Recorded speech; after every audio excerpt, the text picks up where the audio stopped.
Hey everyone, welcome to The Explainer. So today we're diving into something pretty much all of us do, usually without even realizing it. We're going to unpack the psychology behind our digital habits, specifically that endless scroll on social media. Now, before we really get going, I want to set the record straight. We're not here to judge your screen time or paint technology as the ultimate villain.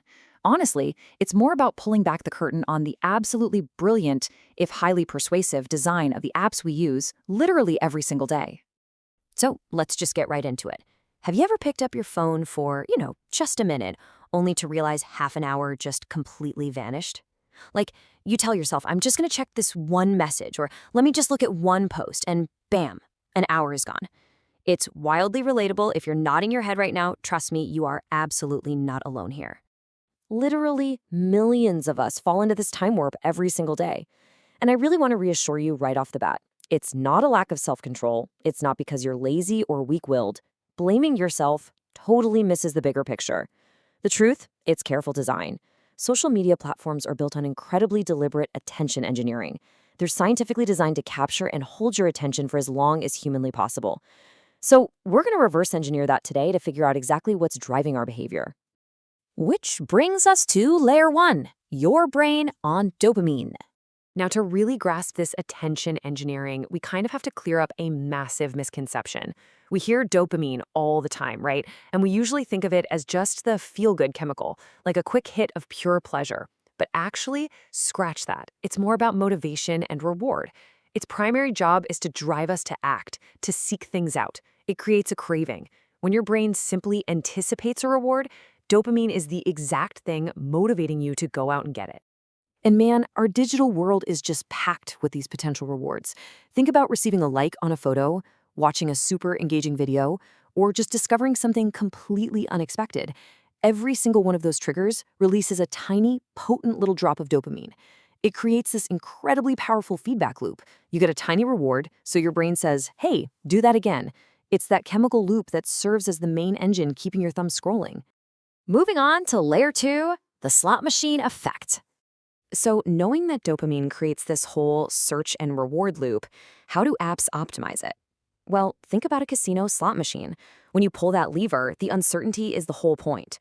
Are you going to win the jackpot, grab a few coins, or just get nothing at all? That unpredictability is exactly what keeps people pulling.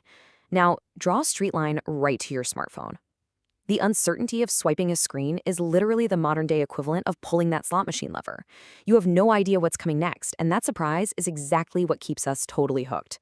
Let's look at how this plays out in real life. You swipe, and you might get a positive reward. Maybe a genuinely funny video or a really inspiring story. Boom, dopamine hit. But the next swipe, it might be neutral or even negative. A super boring post or some shocking news. You just don't know.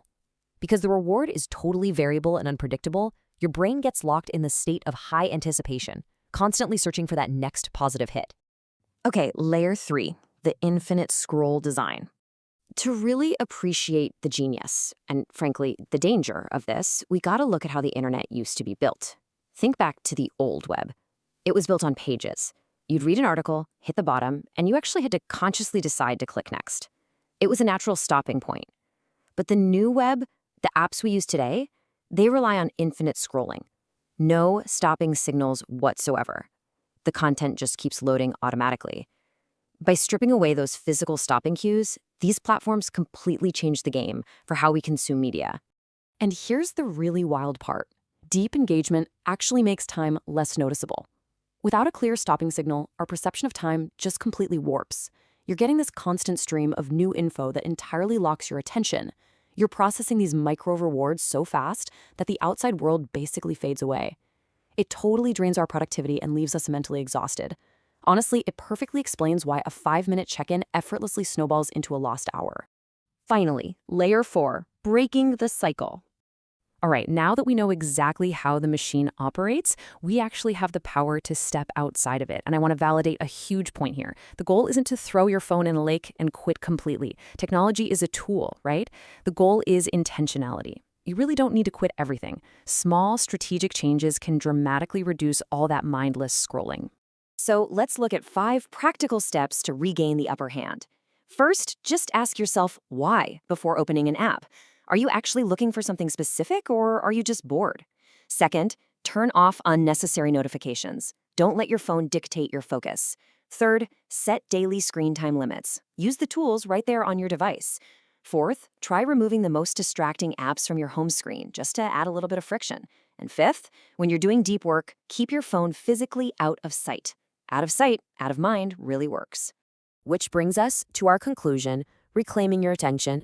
Doing even just one or two of these things disrupts that automatic dopamine loop and puts you back in the driver's seat. Because at the end of the day, your attention is one of your most valuable resources. We always think of time or money as our biggest assets, but it's actually our attention. And make absolutely no mistake, the smartest engineers on the planet are fiercely competing for that exact resource every single second. So this leaves us with the ultimate question, and the one I really want you to think about today: are you consciously choosing where to spend it? Once we understand the dopamine trap, the slot machine effect, and infinite scrolling, we finally get the critical awareness we need to take our attention off autopilot. Anyway, thank you so much for joining me to unpack this today. Give a couple of those mindful steps a try, and I'll catch you in the next explainer.